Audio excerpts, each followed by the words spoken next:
नमस्कार, मी भाग्यश्री महादेव जगताप। नुकतीच आपली निवडणूक झालेली आहे नगर परिषदेची।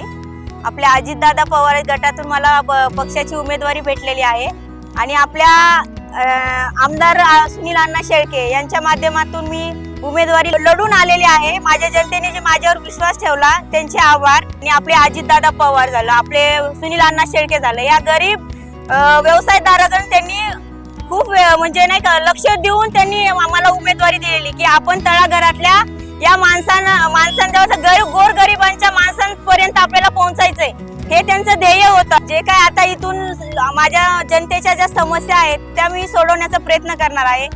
विशेषतः म्हणजे माझा व्यवसाय आहे पेरूचा, तो व्यवसाय मी करणार आहे। पण माझ्या व्यावसायिकवाल्यांच्या ज्या समस्या आहेत त्या सोडवण्याचा प्रयत्न करेन मी। माझे जेवढे जे व्यावसायिक आहेत, जेवढे त्यांच्या समस्या आहेत की येतात बोलतात की आमच्याकडं तुमच्यावर आता हे अतिक्रमण आलेलं आहे, ते अतिक्रमण सोडवण्याचा मी पुरेपूर प्रयत्न करेन।